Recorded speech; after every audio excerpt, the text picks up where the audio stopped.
चीज जोड़ी जा सकती है, ये सूत्र रूप है, ये विस्तार नहीं है। जैसे मैं थोड़ा सा विस्तार देने के लिए कि लॉर्ड मैकाले ने भारत के लोगों को वो देखने में भारतीय दिखे, लेकिन भीतर से उनके विचार, उनके भाव, उनके संस्कार पूरी तरह से अंग्रेजों जैसे हो जाए। माने वो भारतीय संस्कृति से, भारतीय परंपराओं से, भारतीय सभ्यता से घृणा करने लग जाएं।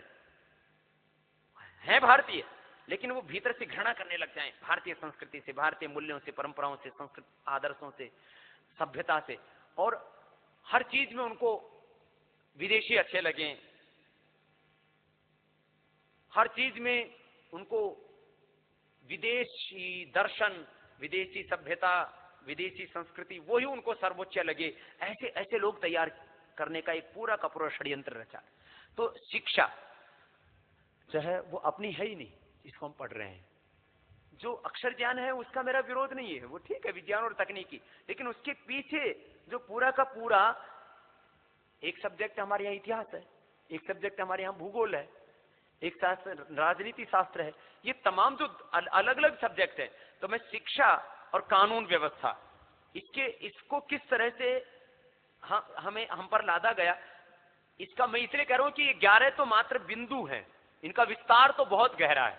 तो 2 बिंदुओं के ऊपर थोड़ा सा चर्चा करने के लिए भाई राजीव जी को आमंत्रित कर रहा हूं, और पूरी भारतीय राजनीति के ऊपर, भारतीय इतिहास के ऊपर, भारत की शिक्षा व्यवस्था के ऊपर, भारत की चिकित्सा व्यवस्था से लेकर के जो ये भारत की जो भ्रष्ट व्यवस्थाएं चल रही हैं, उन सब के ऊपर जो इन पिछले 60-62 वर्षों में आजादी के नाम पर हमारे साथ जो धोखा हुआ, उसके ऊपर बहुत गहरा अध्ययन भी किया है और उसके ऊपर बहुत अनुशीलन चिंतन भी किया है। तो एक बार अपने सभी योग साधकों की ओर से भाई राजीव जी का बहुत बहुत अभिनंदन भी।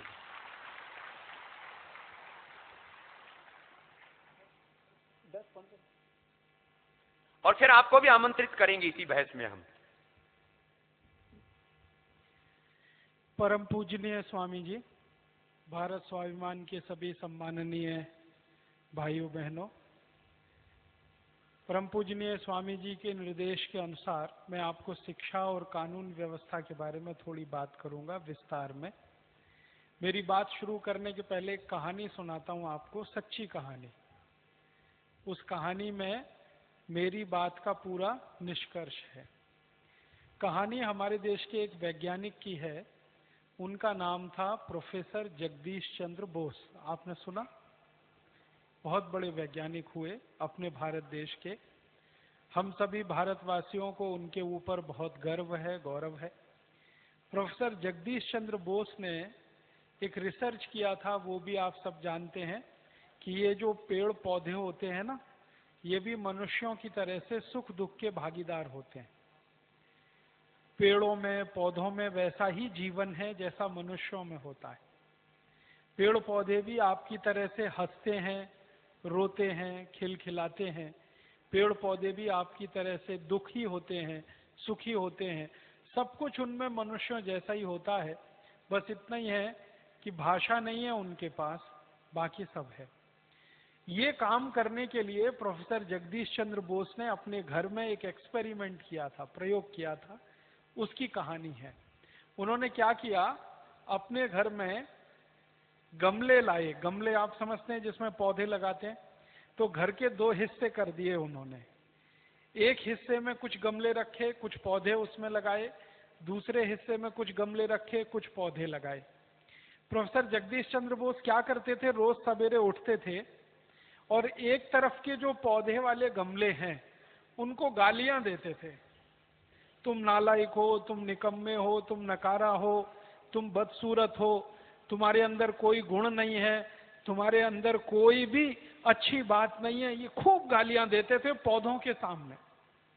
दूसरी तरफ के पौधों के सामने जाके वो उनकी इतनी बढ़ाई करते थे, तुम बहुत अच्छे हो, तुम बहुत सुंदर हो, तुम बहुत सद्गुणी हो, तुम्हारे अंदर इतनी अच्छाइयां हैं, तुम्हारे अंदर इतनी खूबियां हैं, तुम्हारा इतिहास बहुत ऊंचा है, तुम्हारा भूगोल बहुत अच्छा है। इस तरह की अच्छी अच्छी बातें करते थे।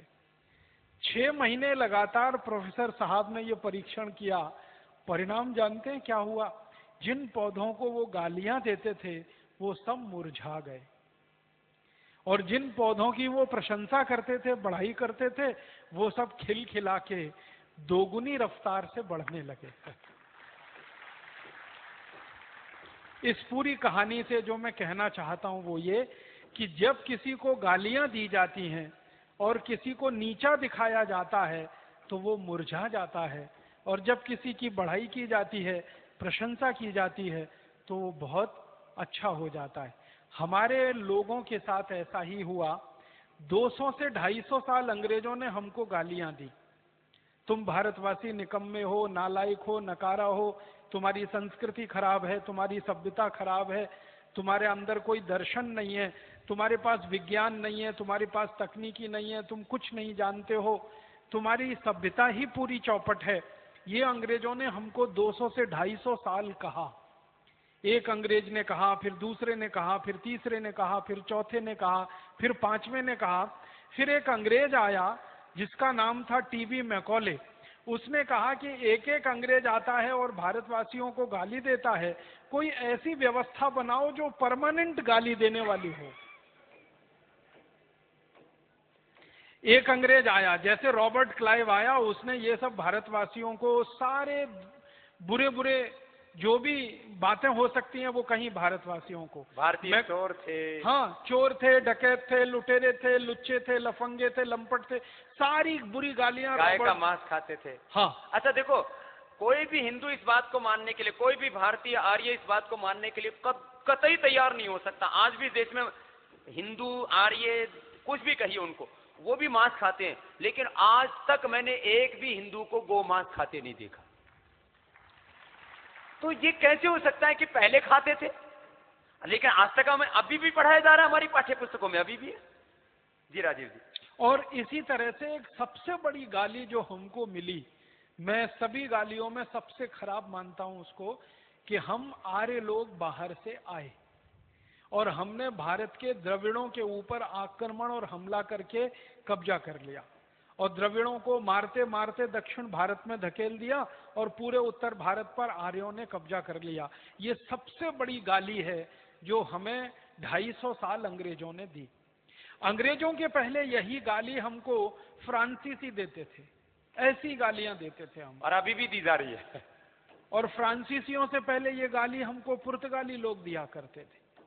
माने पिछले 500 साल से अगर आप ध्यान से देखें, सुने, समझें, तो हमको इसी तरह की गालियां दी गई।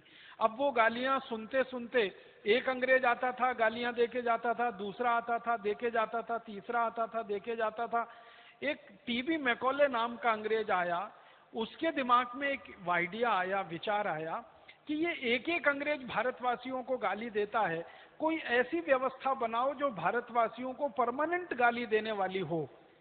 उस व्यवस्था को उसने कहा एजुकेशन, उसी का नाम है शिक्षा व्यवस्था, और ये वो 1840 में देके चला गया, इंडियन एजुकेशन सिस्टम। हाँ, एक कानून बनाया उसने। जब वो भारत में आया तो यहाँ जो सबसे ऊंचा अधिकारी होता था भारत में, उसको कहते थे गवर्नर जनरल। आज उसकी हैसियत है प्रधानमंत्री की। आज का जो प्रधानमंत्री है, अंग्रेजों के जमाने में वो गवर्नर जनरल होता था। तो गवर्नर जनरल की काउंसिल का वो मेंबर होके आया था, और उसको बहुत अधिकार थे टीबी मैकॉले को। टीबी मैकॉले के लिए जो पत्र भेजा गया था ब्रिटिश पार्लियामेंट से भारत के गवर्नर जनरल को, उसमें एक वाक्य लिखा हुआ है कि ये व्यक्ति जो विचार व्यक्त करेगा वही नीति बन जाएगी।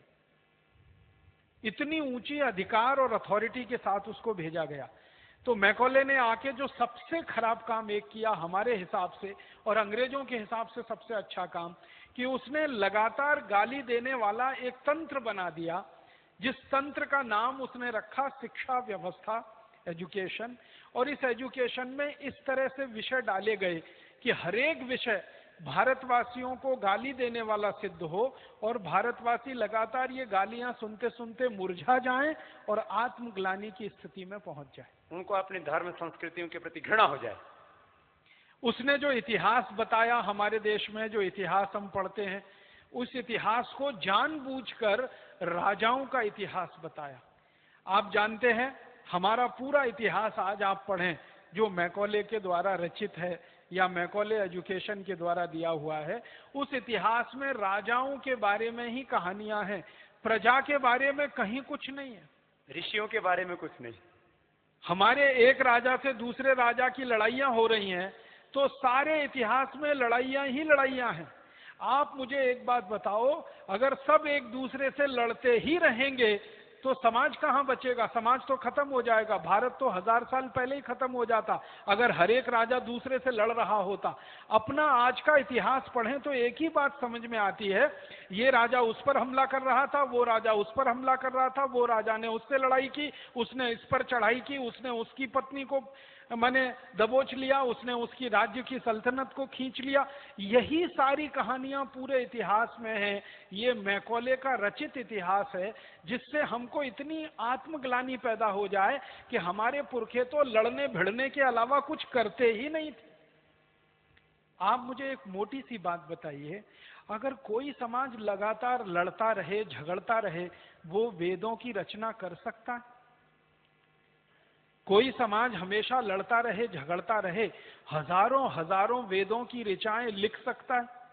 अगर कोई समाज हमेशा लड़ता रहे, झगड़ता रहे, वो उपनिषदों की रचना कर सकता है? कोई समाज अगर लड़ता रहे, झगड़ता रहे, वो नीति वाक्यों के लिए लड़ मर सकता है? सवाल ही नहीं उठता। क्योंकि इतिहास पढ़ने से तो ऐसा लगता है कि किसी राजा को लड़ाई से फुर्सत ही नहीं, और किसी साम्राज्य में शांति नाम की कोई चीज नहीं।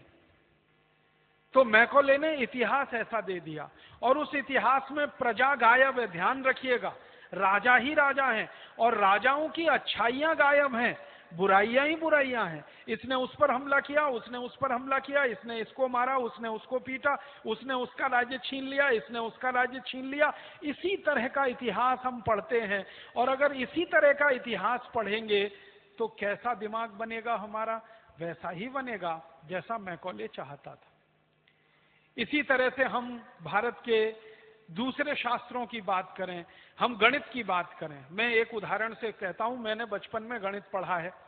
अंग्रेजी स्कूलों में कैसा गणित पढ़ाया जाता वो आप में से भी कई जानते होंगे। मैकॉले ने कैसा गणित पढ़ाया हमको, एक छोटे से उदाहरण से समझाता हूं। गणित में मुख्य काम किसी भी बच्चे को सिखाने का क्या होता है?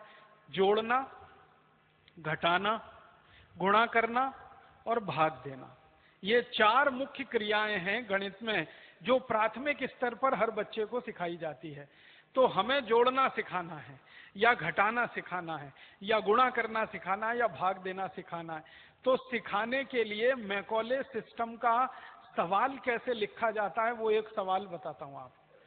मुझे बचपन में गणित जब सिखाया जाता था, तो आपने भी सीखा होगा, तो मुझे एक सवाल आता था, डैडी ने 10 रुपए दिए। अब ये अंग्रेजी में होता था, मैं हिंदी करके बता रहा हूं। अब डैडी शब्द है, पिताजी नहीं है, डैडी है।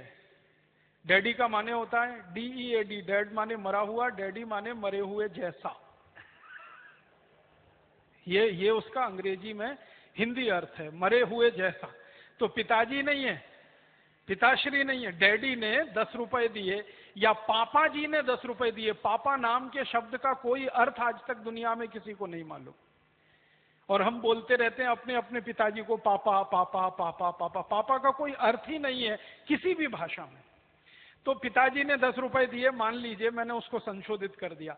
पिताजी ने 10 रुपए दिए, उसमें से 5 रुपए की चॉकलेट खाई, बताओ कितना बचा? अब देखो सवाल देखो, पिताजी ने 10 रुपए दिए, उसमें से 5 रुपए की चॉकलेट खाई, बताओ कितना बचा?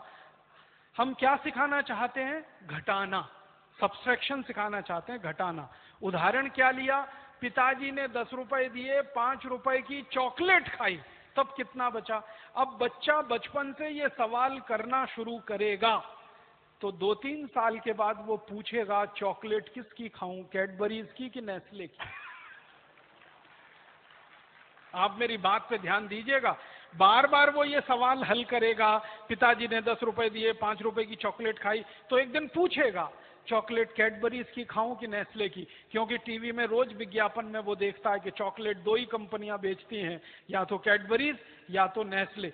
तो हमने बच्चे को घटाना नहीं सिखाया, हमने बच्चे को घटाना सिखाने के बहाने चॉकलेट का उपभोक्ता बनाया।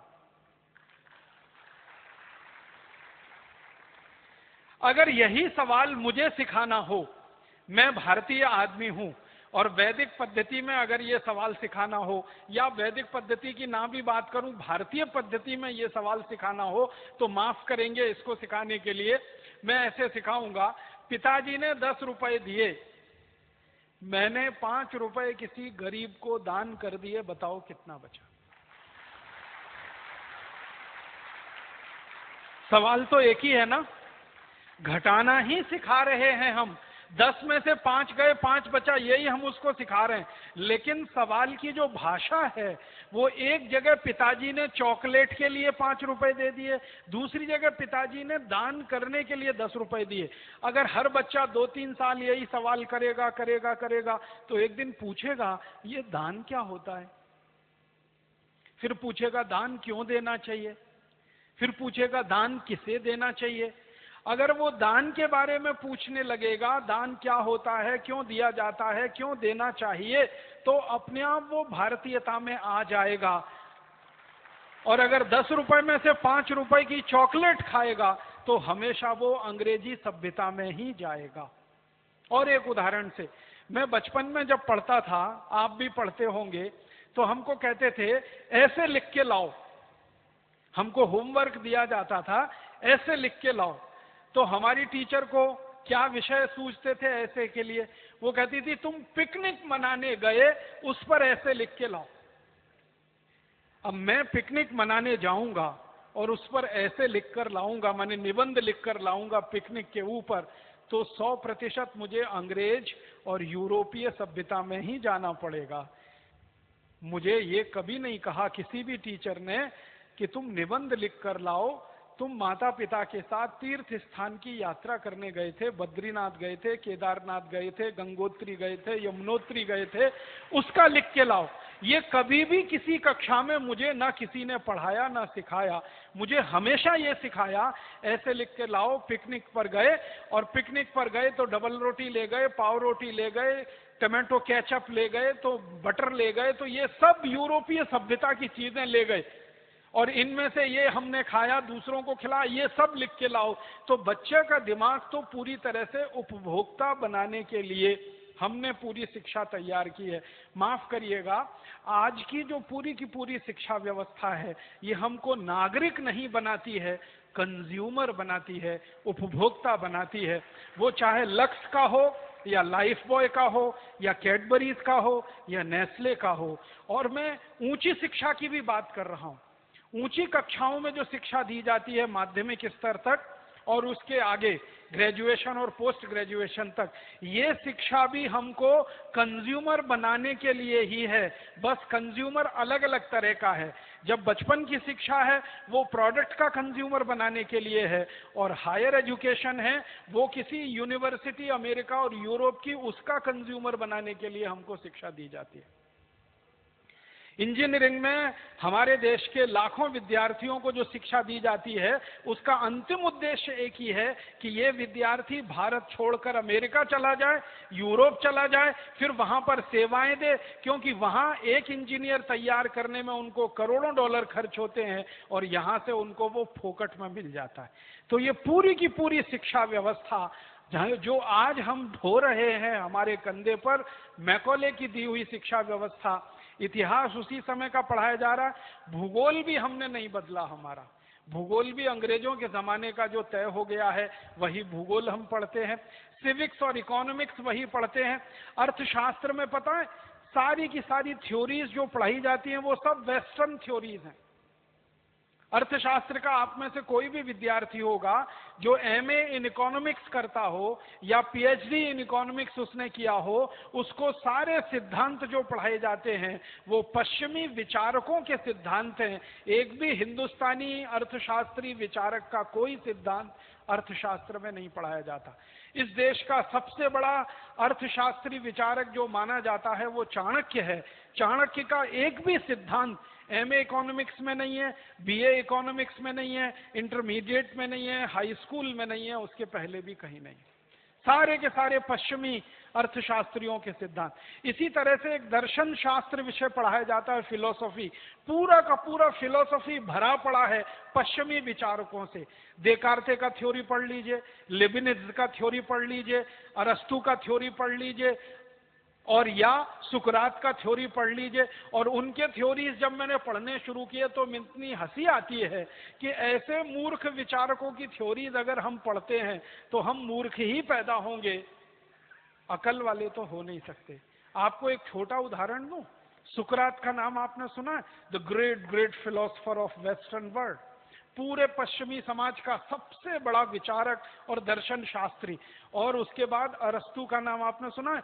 दोनों की एक मान्यता सुनना ध्यान से और फिर सिर पीटना अपना कि अगर यही महान दर्शन शास्त्री हैं वो, तो फिर हमारे सबसे खराब दर्शन शास्त्री उनसे अच्छे। दोनों स्वामी जी कहते हैं स्त्री को शरीर में आत्मा नहीं होती। ध्यान से सुनना इसको, माताएं बहनें और ज्यादा ध्यान से सुने। अरस्तु कहता है, और ये सुकरात अरस्तु दोनों कहते हैं स्त्री को शरीर में आत्मा नहीं होती। स्त्री ऐसे होती है जैसे मेज या कुर्सी। कुर्सी और मेज को कभी भी उठाकर फेंका जा सकता है, स्त्री को भी कभी भी उठाकर फेंका जा सकता है।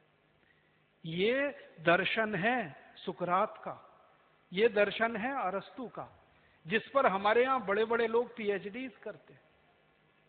और एक जगह तो सुकरात इतनी खराब बात कहता है, स्त्री ऐसे होती है जैसे कोई कपड़ा, जब जरूरत पड़ी उतार के फेंक दिया, जब जरूरत पड़ी पहन लिया।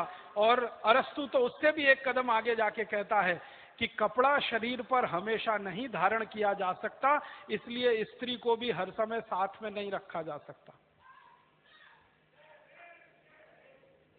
आप इससे भी ज्यादा सिर पीटेंगे, कोई नहीं। ये सुकरात के विचार हैं, ये अरस्तु के विचार हैं। और अरस्तु और सुकरात ये दोनों कहते हैं, इन दोनों की मान्यताओं को आज तक पश्चिमी समाज खंडित नहीं कर पाया। लेबिनिज भी वही कहता है, देकार्ते भी वही कहता है, और उसके बाद के सारे फिलोसफर्स यही मानते हैं। इसलिए महिलाओं के प्रति पश्चिमी समाज में कोई आदर भाव नहीं है। महिला वस्तु की तरह है, इस्तेमाल करो और फेंको, यूज एंड थ्रो। फिलॉसफी में से आया। कोई भी जीवन दर्शन जो है ना वो फिलॉसफी से निकलता है। एक मूल बात मैं आपको बताना चाहता हूं, कोई भी सभ्यता दर्शन में से निकलती है। समाज का जैसा दर्शन होगा सभ्यता वैसी ही बनती चली जाएगी।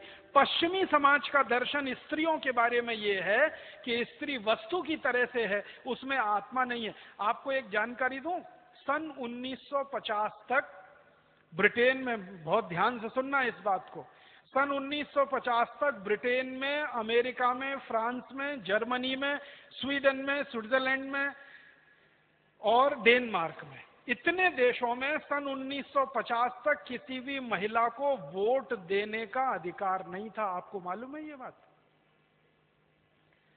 अमेरिका में स्त्रियों को वोट देने का अधिकार 1952 के बाद मिला। और सन 1950 तक यूरोप और अमेरिका के किसी भी देश में स्त्रियों को बैंक अकाउंट खोलने का अधिकार नहीं था। बैंक अकाउंट या तो उसके पति का हो सकता है, या उसके बेटे का हो सकता है, या भाई का हो सकता है। किसी महिला का बैंक अकाउंट नहीं हो सकता। और 1950 तक पूरे यूरोप और अमेरिका में कोई स्त्री घर से अकेले बाहर नहीं जा सकती। भले बाहर जाना हो तो 4 साल के पिद्दी से भाई को साथ लेना पड़ेगा, भले वो लड़की 20 साल की हो।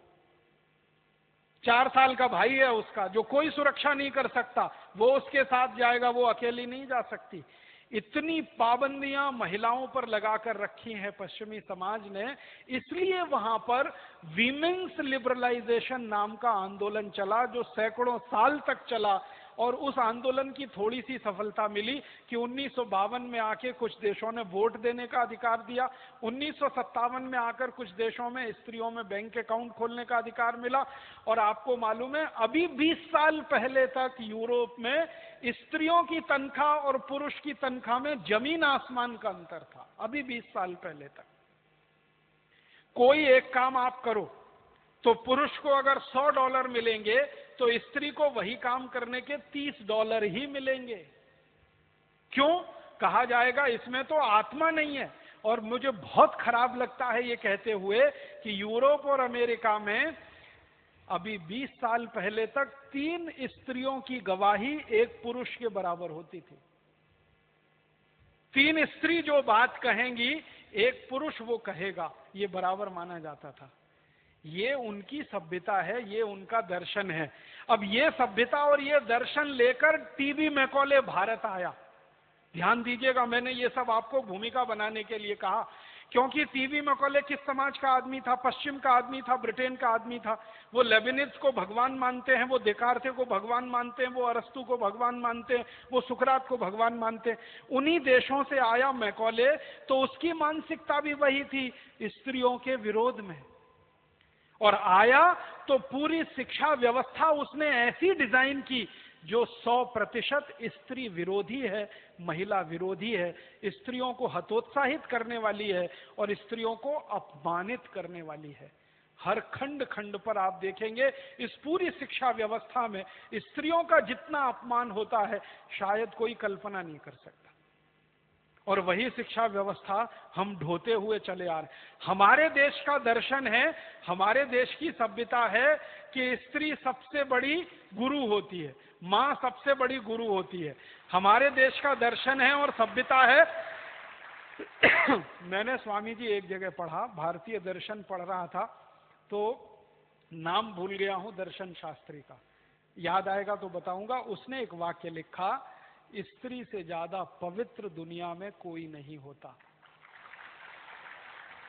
और उस दर्शन शास्त्री ने यहां तक लिखा है कि पुरुष में पवित्रता तब आती है जब वो स्त्री की कोख से जन्म लेता है, अन्यथा उसमें पवित्रता नहीं होती है।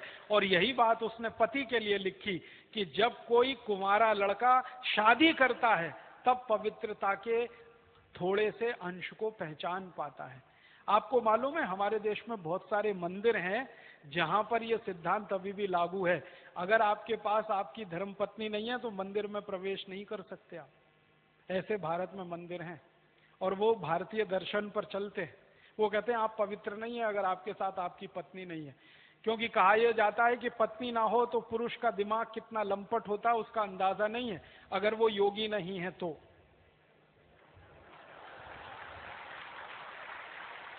योगी है तो उसका अपना कंट्रोल है इंद्रियों पर, मन पर। योगी नहीं है तो वो पता नहीं कहां कहां जाएगा, कहां कहां मुंह मारेगा, चरेगा, खाएगा, कुछ मालूम नहीं। एक बात सीधी सी यही है इसमें तो, कि व्यक्ति जो है, एक इंसान जिसको हम पुरुष कहते, पुरुष कोई आसमान से तो गिरा नहीं, जितने भी पुरुष आए माँ की कोख से आए। इसलिए पुरुष में जितनी भी शक्तियां हैं, जितनी भी पवित्रताएं हैं, उनका स्रोत माँ है, उनका मूल माँ है। अब ये हमारी दर्शन है भारत की। इस दर्शन को यूरोप में कोई नहीं मानता, हम मानते हैं। तो हम जिस दर्शन को मानते हैं वैसी हमारी सभ्यता होगी और वैसी ही संस्कृति होगी। यूरोप वाले जिस दर्शन को मानते हैं वैसी उनकी सभ्यता होगी, वैसी संस्कृति होगी। तो यूरोप की सभ्यता और संस्कृति जैसी होगी वैसी ही उनकी शिक्षा भी होगी, और जैसी हमारी सभ्यता और संस्कृति होगी वैसी हमारी शिक्षा होगी। तो हम जब गुरुकुल की शिक्षा लेते थे, भारत की अपनी शिक्षा होती थी, तो उसमें स्त्री मां थी, स्त्री दुर्गा थी, स्त्री हमारे देश में प्रेरणा का स्रोत थी, महिला सारे के सारे काम का केंद्र बिंदु थी। ये गुरुकुलों की शिक्षा से दिखाई देता है, क्योंकि हमारे पास जो दस्तावेज हैं अंग्रेजों के जमाने के, इस देश में आधे से ज्यादा विश्वविद्यालयों की कुलपति महिलाएं थी। स्त्रियां थी, आधे से ज्यादा, और विश्वविद्यालय स्तर के गुरुकुल थे। तो महिलाओं को हमारे यहाँ दर्जा है बहुत ऊंचे स्तर का, और महिलाओं को दर्जा है यूरोप में बहुत नीचे स्तर का। तो यूरोप के लोग जब शिक्षा व्यवस्था की डिजाइन करेंगे तो महिला का स्तर उसमें नीचे से नीचा रहेगा, और हम जब शिक्षा की डिजाइनिंग करेंगे तो महिला का स्तर ऊंचे से ऊंचा रहेगा। तो यूरोप की शिक्षा व्यवस्था ले लेकर हम जो 250 साल से परेशान हुए हैं और हमारा दिमाग खराब हुआ है, वो दिमाग ऐसा ही खराब हुआ है कि स्त्री को आज हमारे देश में भोग की वस्तु, उपयोग की वस्तु बनाकर इस पूरी शिक्षा व्यवस्था ने छोड़ दिया है। आज हमारे देश में स्त्रियों का वही हश्र है जो यूरोप में 50 साल पहले हुआ करता था, क्योंकि हम 200-250 साल से अंग्रेजी शिक्षा पढ़ रहे हैं। तो हमें करना क्या? उसकी पवित्रता नष्ट कर रहे हैं जी। उसको पबों में ले जाना चाहते हैं, उसको जो है शराब खानों में ले जाते हैं, शराबी डांस घरों में ले जाते हैं। हमारे यहाँ मॉडर्न होने के नाम पर महिलाओं को यही तो कर रहे हैं ना, उनको नचाते हैं। हमने स्त्री को मान लिया नाचने की चीज। पहले नाचने वालियों को सबसे घटिया मानते थे, और आज कोई नाचने वाली आ जाए तो पूरा गांव, पूरा देश पागल हो जाता है। क्या तमाशा हो रहा है। गांव में नौटंकी आ जाए स्वामी जी तो सब काम छोड़ के इकट्ठे हो जाते हैं। कई बार मेरे साथ हुआ है, मैं व्याख्यान देने किसी गांव में गया, नौटंकी वाले आए हुए, व्याख्यान सुनने कोई नहीं आया, सब नौटंकी में बैठे। और नौटंकी में इतनी गंदी गंदी बातें महिलाओं के लिए, स्त्रियों के लिए कही जाती हैं और बोली जाती हैं कि कोई कान में रुई ठूस ले फिर भी तकलीफ हो उसको। तो हमने गड़बड़ कर दिया 250 साल। दिमाग में एक तो 250 साल सुनते रहे अपने बारे में गालियां, और फिर स्त्रियों के बारे में ये मान्यता जो मैकॉले की और यूरोप के दार्शनिकों की, और उसी मान्यता पर आधारित हमारी शिक्षा व्यवस्था। तो सारी शिक्षा व्यवस्था ने सबसे ज्यादा तकलीफ दिया है तो हमारी महिलाओं को दिया है। मुझे सबसे ज्यादा दुख और तकलीफ पता है किस बात की होती है? सबसे बड़ा दुख और तकलीफ मेरा क्या है कि मैंने जो पढ़ा वो मेरी मां को नहीं मालूम, और मेरी मां अपने बेटे को नहीं पढ़ा सकती। आप सोचो, किसी बेटे और मां के बीच में इतनी दूरी आ जाए कि उसका बेटा क्या पढ़ रहा है उसकी मां ना जानती हो और मां बेटे को पढ़ा ना सकती हो। इससे बड़ी टूटन और खराब किसी भी समाज में क्या हो सकती है कोई चीज। हमारे देश में ज्यादातर माताओं का यही हाल है, उनके बच्चे, बेटे या बेटी क्या पढ़ रहे हैं वो खुद नहीं पढ़ा सकती, इसलिए ट्यूटर रखना पड़ता है। और ट्यूटर क्या पढ़ा के जाता है? मां को कुछ नहीं आता है। क्यों? शिक्षा व्यवस्था से मां पूरी तरह से गायब है, क्योंकि पूरी शिक्षा व्यवस्था की डिजाइन ऐसे की गई है जिसमें मां का कोई रोल ही नहीं है। हम गुरुकुल की शिक्षा में सबसे बड़ा गुरु मां को मानते हैं, और यूरोपियन शिक्षा व्यवस्था, टीवी मैकॉले की शिक्षा व्यवस्था में सबसे बड़ा गुरु मैकॉले हो गया, मां नहीं है। और वो मैकॉले हो गया जो मानता ही नहीं है कि मां में कोई आत्मा भी होती है, वो तो वस्तु है, यूज एंड थ्रो के लिए। तो ये एक छोटी सी बात मैंने थोड़ा विस्तार करके कही कि हमको हमारी शिक्षा व्यवस्था बदलनी है। तो क्या क्या बदलना है? भाषा बदलनी है, वो तो स्वामी जी ने कहा। भाषा के साथ हमें कंटेंट बदलना है, टेक्स्ट बदलना है, जो मां विरोधी है, स्त्री विरोधी है, महिला विरोधी है। इसके आगे हम चलेंगे तो विषय भी बदलने हैं हमको। आप में से मैथमेटिक्स पढ़ने वाला कोई विद्यार्थी यहां बैठा हो जिसने एमएससी मैथमेटिक्स किया हो, उसके लिए मैं कहना चाहता हूं कि मैथमेटिक्स में हम इतने विषय पढ़ते हैं जो जिंदगी में कभी काम नहीं आते। डिफरेंशियल कैलकुलस पढ़ते हैं, इंटीग्रल कैलकुलस पढ़ते हैं, स्टैटिस्टिक्स पढ़ते हैं, स्टैटिक्स पढ़ते हैं, डायनामिक्स पढ़ते हैं, सब रद्दी और एकदम बेकार। ट्रिग्नोमेट्री पढ़ते हैं जो किसी काम की नहीं है। शायद हाँ, कब से शुरू हो गया?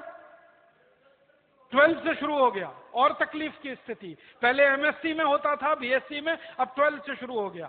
तो आप सोचिए कि जो विषय जिंदगी में कभी काम नहीं आने वाले, मैंने डायनेमिक्स पढ़ा, मैंने स्टैटिक्स पढ़ा, मैंने इंटीग्रल कैलकुलस पढ़ा, मैंने डिफरेंशियल कैलकुलस पढ़ा, आज तक मेरी जिंदगी में एक बार भी काम नहीं आया। तो मैं मेरे गणित के अध्यापकों को जब भी मिलता हूं पूछता हूं आपने मुझे ये सब क्यों पढ़ाया? तो मेरे तो काम नहीं आया। तुलनात्मक अध्ययन करने के लिए। तो मेरे अध्यापक कहते हैं हमको किसी ने पढ़ाया, हमने तुमको पढ़ा दिया। तो भेड़िया धसान चल रहा है ये इस देश में। और मैं आपको विनम्रता से और ईमानदारी से बताता हूं, मेरी दादी ने मुझको ढैया पौना सवैया पढ़ाया था। ढैया पौना सवैया समझते हैं? ये पुराने गांव के लोग ही पढ़ा सकते हैं, आजकल कॉन्वेंट वालों को तो कुछ समझ में नहीं आता ढैया पौना सवैया। मेरी दादी जो कभी स्कूल नहीं गई, किसी कॉलेज में नहीं पढ़ी, एकदम हरफ निरक्षर, काला अक्षर भैंस बराबर अगर आप उसको कहना चाहें तो कह सकते हैं, उसने मुझे ढैया पौना सवैया के पहाड़े सिखाए और वो रोज मेरे जिंदगी में काम आते हैं, हर समय मेरी जिंदगी में काम आते हैं। दादी स्वर्गवासी हो गई है तो भी मेरे काम आ रहे हैं और अगले जब तक मैं जिंदा रहूंगा मेरे काम आएंगे। भारतीय गणित है ना ये। तो मेरा कहना है कि जो चीज जिंदगी भर काम आती है वो हम क्यों नहीं पढ़ाएं? स्त्रियों को सम्मान देने वाली बातें हमारी शिक्षा व्यवस्था में क्यों ना हो? विषय हमारे ऐसे होने चाहिए, सारे विषय एक तरफ से ऐसे होने चाहिए जो स्त्री को सम्मान दे सके, क्योंकि गुरु हमारी माँ ही है। तो स्त्रियों को सम्मान आ सके ऐसा टेक्स्ट बनाना है, ऐसा सिलेबस बनाना है। हमारे देश में हम एक जिम्मेदार नागरिक बने, ना कि किसी कंपनी के उपभोक्ता। आजकल एक सर्व शिक्षा अभियान चल रहा है ना, सर्व शिक्षा अभियान का एक ही उद्देश्य है, हर व्यक्ति को एबीसीडी सिखाना। और एबीसीडी सिखाने के पीछे उद्देश्य क्या है? टीवी पर आने वाले विज्ञापन वो पढ़ सके, L for Lux, P for Pepsi, C for Coca Cola, ये बताना उसको। एबीसीडी बताने के पीछे एक ही उद्देश्य है और कोई उद्देश्य नहीं। वो कहते हैं ना साक्षरता साक्षरता साक्षरता, शिक्षा की बात नहीं करते, साक्षरता की बात करते हैं, ताकि विज्ञापनों में फर्क आप पढ़ सकें और एक अच्छी कंपनी के अच्छे उपभोक्ता बनकर अपनी जेब कटवा सकें और उस कंपनी की लूट बढ़ा सकें। तो हमें पूरी शिक्षा व्यवस्था जो कंज्यूमर बनाने के लिए मैकॉले हमारे यहाँ छोड़कर गया, इसको बदल देना है और एक जिम्मेदार भारतीय नागरिक बनाने की शिक्षा व्यवस्था हमें लानी है। इसके लिए भारत स्वाभिमान का अभियान है और यही हम करें, ये हमारी अभीष्ट शिक्षा है। धन्यवाद, आभार। ये तो एक ही विषय हुआ आपका अभी, और इसमें वो एक हम चीज और भी जोड़ना चाहते हैं। अक्षर की बात कर रहे थे ना अभी, ल माने लक्ष्य, सी माने कोका कोला, और जो है अ माने अपराध, श माने शराब। ये सारे के सारे से बाहर निकाल के, जहां अभी तो शिक्षा में एक ही पक्ष लिया था, शिक्षा में ही चिकित्सा है। हमें जो चिकित्सा पद्धति पढ़ाई जाती है कि एमबीबीएस डॉक्टर बनता है, पूरी दुनिया मानती है कि चिकित्सा क्षेत्र के, चिकित्सा शास्त्र के, चिकित्सा पद्धति के जो फोर फादर हैं, मूल गुरु हैं, वो कौन है? महर्षि चरक और सुश्रुत। लेकिन दुर्भाग्य से हमारे देश में जो एमबीबीएस डॉक्टर बनाए जाते हैं, उनको चरक, सुश्रुत, धन्वंतरी और शारंगधर का नाम तक नहीं पढ़ाया जाता, पतंजलि का नाम तक नहीं पढ़ाया जाता। ये पूरी चिकित्सा का पूरा शास्त्र और उसका पूरा इतिहास, वो भी हमें बदलना होगा। हम एलोपैथ के, आयुर्वेद के डॉक्टर अलग अलग बनाएंगे, लेकिन एलोपैथ का चिकित्सक भी पैदा होगा तो ये मानेगा कि चिकित्सा के मूल गुरु तो भारत के ऋषि मुनि थे। ऐसी बात हम पैदा करें। तो एक इसमें जो है ये शिक्षा के क्षेत्र में जो है अभी भाई राजीव जी ने बात कही, उसका एक थीम दिया, आपको एक चिंतन दिया, एक दिशा दी। ऐसे ही दूसरी बात जो मैं कह रहा था, कानून व्यवस्था जो दूसरा पक्ष है। तो हमने जो 11 मुद्दे आपके सामने रखे थे, स्वास्थ्य, शिक्षा, स्वदेशी, ग्रामीण स्वावलंबन, जल प्रबंधन। जल प्रबंधन की एक छोटी सी तरकीब मैं इसलिए बता रहा हूं, इसका संबंध देश के 84 करोड़ लोगों की जिंदगी से है। एक जमीन में मात्र 10 फीट का एक खाई खोद करके 2 फीट गहरी, 2 फीट चौड़ी, 10 फीट गहरी, और पूरे जमीन का पूरे देश का पानी रोक सकते हैं, जो नदियों में 90 से 99% जो समुद्र में जा रहा है। और इस काम को मैंने कहा हमें सरकारों की भी जरूरत नहीं, हम तो देश के लोगों से, चैरिटी से ही इस काम को करा सकते हैं। और इस देश के भारत को वैसा ही, भारत देश के गांव को वैसा ही समृद्ध और वैसा ही स्वावलंबी, आत्मनिर्भर गांव बना सकते हैं जो कभी आजादी से पहले था। आज से 25-30 साल पहले गांव में 25-30 फीट नीचे पानी मिलता था। मैंने अपने गांव में 25 फीट नहीं 15 फीट नीचे से पानी खींच के पिया है। आज उस गांव में 150 फीट नीचे वाटर लेवल है और लोग भूख के कागार पर हैं। ये मैं इसलिए इस बात को कह रहा हूं, उस गांव के लोगों ने मुझसे बहुत बार कहा, बाबा तू बहुत बड़ा हो गया, हमारे गांव में पानी तो दिलवा दे। मैंने कहा मैं ऐसा प्रबंध करना चाहता हूं जिससे मेरे हर गांव को पानी मिले, खाली तुम्हारे गांव की नहीं सोचता, मैं पूरे भारत के गांव की सोचता हूं, और ऐसा काम हम करके दिखाएंगे। तो ये मैं जल प्रबंधन की बात कर रहा था। ये काम बहुत आसान है लेकिन किसी को पड़ी नहीं है। ये हमारे भारत के कुछ जिनको हम राजनेता कहते हैं उसमें से कुछ अच्छे भी हैं, लेकिन ज्यादातर ऐसे नेता हैं जो चाहते हैं कि लोग गरीब बेबस लाचार बने रहें, जिससे कि उनको ज्यादा दिनों तक गुलाम बनाया जा सके, शासन किया जा सके उन पर। तो शिक्षा, स्वास्थ्य, स्वदेशी, ग्रामीण स्वावलंबन, जल प्रबंधन, स्वच्छता, भ्रष्टाचार, टैक्सों में सुधार, सामाजिक न्याय, आध्यात्मिक राष्ट्र और 100% मतदान का अनिवार्य कानून। अब इसमें एक ये अलग अलग इतने गहरे मुद्दे हैं, एक एक बात के ऊपर चर्चा करेंगे तो घंटों लग जाएंगे। लेकिन एक विषय जो बहुत जरूरी है, सारे देश में एक बात कही जाती है, देश सबसे बड़ा नहीं होता। क्या बोला जाता है जब भी पॉलिटिकल लैंग्वेज में बोला जाता है? कानून सबसे बड़ा होता है, कानून से ऊपर कोई नहीं होता। कानून अपना काम करेगा। आप हर राजनेता को ये कहते सुनेंगे, ये कानून क्या है? कानून अंग्रेजों ने हमें लूटने के लिए, हमारा शोषण करने के लिए, हमें गुलाम बनाने के लिए, हमारे ऊपर अत्याचार करने के लिए बनाए थे। तो जो कानून हमें लूटने के लिए, हमारे ऊपर अत्याचार करने के लिए, हमें गुलाम बनाने के लिए बनाए गए थे, वही कानून आज तक हम पर क्यों लादे जा रहे हैं? इस प्रश्न का उत्तर थोड़ी सी देर में भाई राजीव जी देंगे। मैं एक 5-7 मिनट में कोशिश करता हूं ये बात कहने की। आप सबको एक पुरानी घटना याद दिलाता हूं, आप सब जानते हैं उस घटना को। हमारे देश में अंग्रेजों के खिलाफ सबसे बड़ा संघर्ष और सबसे पहला संघर्ष सन 1857 में हुआ। और ये संघर्ष की पृष्ठभूमि क्या थी? जब अंग्रेजों ने इतनी लूटमार मचाई कि देश गरीब हो गया, कंगाल हो गया, जब अंग्रेजों ने इतने पुलिसिया अत्याचार किए कि हर आदमी त्राही त्राही करने लगा, जब अंग्रेजों ने किसानों से सारी जमीनें छीन ली, जब अंग्रेजों ने टैक्स लगाकर सारे स्वदेशी उद्योग खत्म कर दिए, जब अंग्रेजों ने भारत के लोगों को मार मार के ईसाई बनाना शुरू कर दिया, तब भारतवासियों का धैर्य चुक गया। हम भारतवासियों की एक विशेषता है, हम सोए हुए हाथी की तरह से हैं। जब तक हाथी सोता रहता है, सोता रहता है, सोता रहता है, सोता रहता है, सोता रहता है, सोता रहता है, लेकिन जब वो चिंगाड़ के भागना शुरू करता है तो सबको रौंद देता है अपने नीचे। भारतवासी भी वैसे ही। हम अंग्रेजों के अत्याचार को 100 साल सहते रहे। अंग्रेजों ने अत्याचार करना शुरू किया 1757 से, जब से उनको कलकत्ता में अपना राज्य स्थापित करने का रास्ता खुला। आप जानते हैं ना, प्लासी का युद्ध हुआ था। तो प्लासी के युद्ध के बाद जब से कलकत्ता में और बंगाल में अंग्रेजों की सरकार बनी, तब से अंग्रेजों ने अत्याचार शुरू किए। वो अत्याचार हम 100 साल तक सहन करते रहे। 100 साल तक हमने उफ नहीं किया। अंग्रेजों ने जो किया, हमने कभी उसके रास्ते में रुकावट बनने की कोशिश ही नहीं की। छुटपुट कहीं कोई विरोध होता था तो होता था। जब पानी हद से ज्यादा गुजर गया, कहते हैं नाक तक पानी आ गया, डूबने की स्थिति आई, तब भारतवासियों ने एक साथ विद्रोह किया। और वो विद्रोह इतना बड़ा था कि अंग्रेज घबरा गए। अंग्रेजों को कभी कल्पना नहीं थी कि जो भारतवासी 100 साल से उनके अत्याचार सह रहे हैं, वो एक साथ कभी खड़े हो जाएंगे। भारतवासी खड़े हो गए। 350 से ज्यादा स्थान ऐसे बने जहां क्रांति हो गई और अंग्रेजों की सरकार को उखाड़कर फेंक दिया भारतवासियों ने। अंग्रेजों की सरकार खत्म कर दी। एक केंद्र था सतारा, नाम सुना? पूरा अंग्रेजों का साम्राज्य वहां से उखड़ गया 1857 में।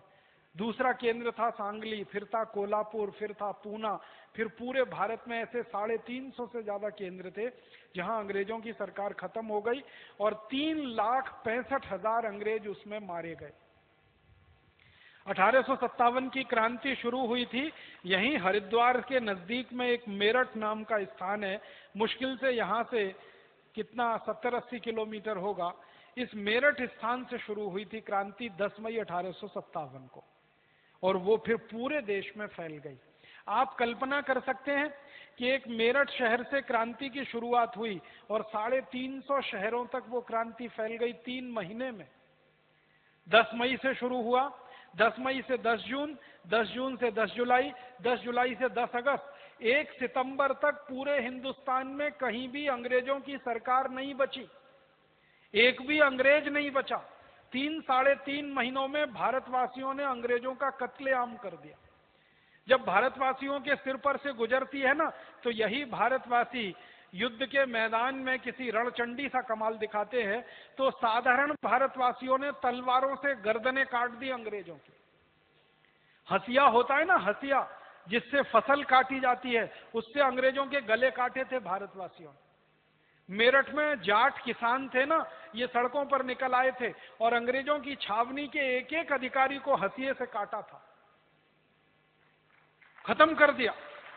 पूरे हिंदुस्तान में 3,65,000 अंग्रेज मारे गए। कुछ 2-4 अंग्रेज जिंदा बच गए, वो भागकर किसी तरह से लंदन पहुंच गए। और वो भागे भी कैसे? उन्होंने अपने पूरे शरीर को काला किया ताकि वो भारतवासी लगे। चेहरे को काला किया, शरीर को काला किया, किसी तरह जिंदा बचने के लिए। और वो किसी तरह युक्ति लगा के भाग गए। वहां भागकर अंग्रेजों की संसद में उन्होंने सारी कहानी सुनाई कि भारत में तो विद्रोह हो गया, बगावत हो गई। तो अंग्रेजों की संसद में सबसे बड़ा प्रश्न आया कि आगे कभी भी ऐसा कोई विद्रोह ना हो भारतवासियों में, तो इसके लिए क्या क्या करना, दोबारा कभी भी ऐसा विद्रोह ना हो। तो कई अंग्रेजों ने अपने प्रधानमंत्री को कहा, जो उस समय इंग्लैंड का प्राइम मिनिस्टर था, उसको पूछा गया कि क्या क्या करना फिर इसके लिए। तो प्राइम मिनिस्टर को एक तो ये पूछा गया कि हम तो अंग्रेज खत्म हो गए भारत में, तो उसने कहा चिंता मत करो, दोबारा हम फिर भारत में जाएंगे और भारत में हमारे कुछ मित्र और दोस्त हैं, उनकी मदद से भारत में फिर प्रवेश करेंगे। तो उनके मित्र और दोस्त कौन? हमारे लिए जो गद्दार, वो अंग्रेजों के मित्र और दोस्त। आपको मालूम है, इस हिंदुस्तान में अंग्रेजों ने कई परिवारों को राय बहादुर की पदवियां दे रखी थी। ये सारे के सारे राय बहादुर देश के गद्दार साबित हुए। सर भी देते थे, सर की पदवी, राय बहादुर की पदवी, नाइटहुड की पदवी, ये पदवियां लेने वाले सारे खानदान गद्दार निकले। उन्होंने अंग्रेजों की भरपूर मदद की। सबसे बड़ा परिवार जिसने अंग्रेजों की मदद की 1857 की बगावत के बाद, पटियाला का परिवार, जो आज भी जिंदा है। और उसी परिवार का एक आदमी मुख्यमंत्री बनता रहता है पंजाब का। बहुत शर्म आती है मुझे पटियाला वालों को ये कहते हुए, हमारे कुछ मित्र बैठे हैं यहाँ पटियाला के। पटियाला के नवाब खानदान ने, राजा खानदान ने 1857 की क्रांति के बाद क्रांतिकारियों की मदद नहीं की, अंग्रेजों की मदद की। और उन्होंने एक पत्र भेजा जिसकी फोटोकॉपी कभी भी मैं पूरे देश को दिखाऊंगा। उस पत्र में उन्होंने लिखा कि आप चिंता मत करिए, अंग्रेजों को कहा आप चिंता मत करिए, वापस भारत में आइए, मैं आपको 20,000 सैनिक दूंगा और 20 करोड़ स्वर्ण मुद्राएं दूंगा, आप फिर भारत में आकर अपना राज्य स्थापित करिए। तो पटियाला के नवाब के कहने पर अंग्रेज आ गए। इसी तरह जींद का एक नवाब था, हरियाणा में जींद राज्य था, वहां के नवाब ने अंग्रेजों की मदद की। फिर ग्वालियर का ये जो खानदान है, सिंधिया खानदान, इसने अंग्रेजों की मदद की। ऐसे भारत में एक सालार जंग खानदान है वहां का, हैदराबाद का, जिसको निजाम कहते थे हैदराबाद का, उसने मदद। ऐसे 10-12 बड़े परिवार थे जिन्होंने करोड़ों स्वर्ण मुद्राएं अंग्रेजों को दी और अपने सैनिक भी दिए लड़ने को। तो उनकी मदद से अंग्रेजों ने वापस हिंदुस्तान में प्रवेश किया और क्रांतिकारियों का कत्लेआम किया। फिर 1 सितंबर 1857 से लेकर 1 नवंबर 1858 तक हिंदुस्तान के करीब करीब 7.5 लाख से ज्यादा क्रांतिकारियों को अंग्रेजों ने कत्ल कर दिया। और कैसे कत्ल किया? एक बिठूर नाम का छोटा सा शहर है कानपुर के नजदीक, वहां के 2 बड़े क्रांतिकारी थे इस देश में, नाना साहब पेशवा और तात्या टोपे। ये दोनों क्रांतिकारियों के शहर के 24,000 लोगों को गोली से मार दिया या तलवार के मौत की घाट उतार दिया अंग्रेजों ने। 3 महीने के छोटे बच्चे से लेकर 90 साल के बुजुर्ग तक सबको खत्म कर दिया अंग्रेजों ने। अपराध क्या था उनका? कोई अपराध नहीं था, बस एक ही अपराध था कि वो तात्या टोपे और नाना साहब पेशवा के शहर में रहते थे। तो अंग्रेज कहते थे ये सब बगावत करेंगे और क्रांतिकारी बनेंगे, इसलिए सबको कत्लेआम करो। और ये कत्लेआम अंग्रेजों ने भारत के पटियाला नवाब, माने पटियाला राजा, जींद का राजा, ग्वालियर का सिंधिया खानदान, इनके सैनिकों की मदद से किया था। और ये सारे कत्लेआम पूरे देश में हुए। अंग्रेजों की सरकार फिर स्थापित हो गई। फिर अंग्रेजों की सरकार जब स्थापित हुई तो क्वीन विक्टोरिया ने एक ऐलान किया। 1 नवंबर 1858 को वो ऐलान भारत के बड़े बड़े अखबारों में छपा। उस जमाने में अंग्रेजी कोई अखबार निकलते थे, उनमें छपा। उस ऐलान में कहा गया कि आज के बाद भारत में कंपनी की सरकार नहीं चलेगी, कानून की सरकार चलेगी। माने 1 नवंबर 1858 तक कंपनी की सरकार चलती थी। कंपनी माने ईस्ट इंडिया कंपनी। फिर कानून की सरकार चलेगी, लेकिन वो कानून कौन बनाएगा?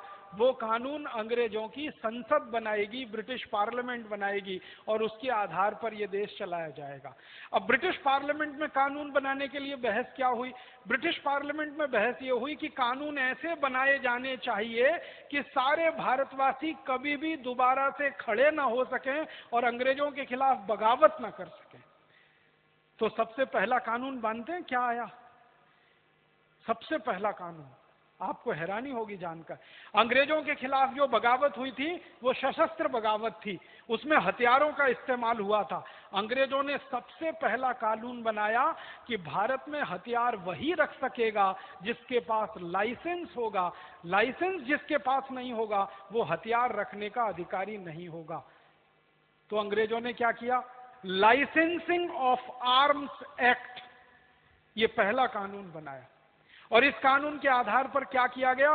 घर घर की तलाशियां ली गई। किसके घर में बंदूक है, किसके घर में हथिया है, छुरा है, चाकू है, क्या क्या हथियार है, वो सब अंग्रेजों ने छीन लिए, क्योंकि अंग्रेजों को डर था इन्हीं हथियारों की मदद से भारतवासी दोबारा फिर बगावत कर सकते हैं। तो सबसे पहले उन्होंने लाइसेंसिंग ऑफ आर्म्स एक्ट बना के हथियार छीनने का कानून बनाया। और एक बार भारतवासियों के हथियार छिन गए तो भारतवासी कमजोर हो गए, और वो कमजोरी इतनी भारी पड़ी कि अगले 90 साल तक फिर अंग्रेजों की गुलामी हमें सहन करनी पड़ी। ये एक कानून बनाया उन्होंने। ये कानून दुर्भाग्य से आजादी के 62 साल के बाद भी अभी चल रहा है इस देश में। मालूम है, हथियार वही रख सकता है जिसके पास लाइसेंस हो सकता है, और लाइसेंस देने का काम सरकार करती है। पहले काले गोरे अंग्रेजों की सरकार वो काम करती थी, अब काले अंग्रेजों की। लेकिन आजकल ऐसा दूसरा होता है राजीव भाई, शरीफ आदमी लाइसेंस लेकर के हथियार खरीदता है और जो गुंडा होता है वो बिना लाइसेंस वाला। तो अब उल्टा चल रहा है। तो एक कानून की मैंने मिसाल दी। दूसरा एक कानून अंग्रेजों ने बनाया, Indian police act. Police act बनाया वो ये कि हर भारतवासी कभी भी अंग्रेजों के खिलाफ कुछ ना करे, उसको मारकर, पीटकर, दबाकर, कुचलकर कंट्रोल करने के लिए एक एजेंसी चाहिए। तो पुलिस नाम की एक व्यवस्था उन्होंने खड़ी की।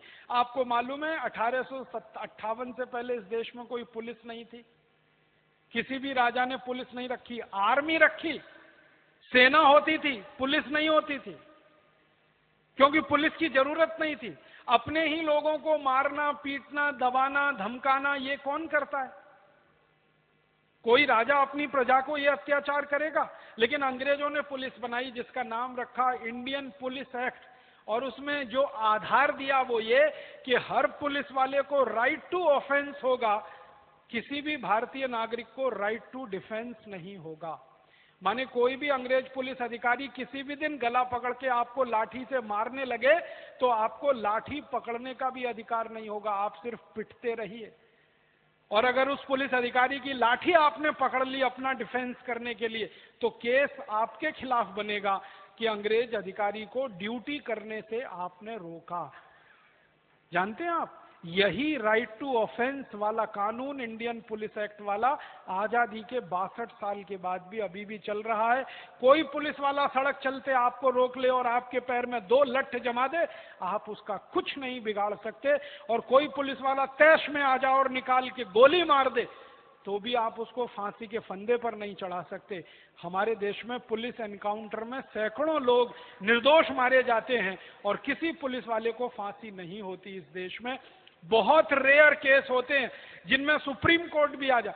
सुप्रीम कोर्ट ने तो महाराज साहब इसको बोल दिया है कि पुलिस व्यवस्था खाकी वर्दी के सबसे बड़े गुंडे हैं जो इस देश में पल रहे हैं अंग्रेजों के। इसमें थोड़ा सा संशोधन करते हैं हम राजीव भाई।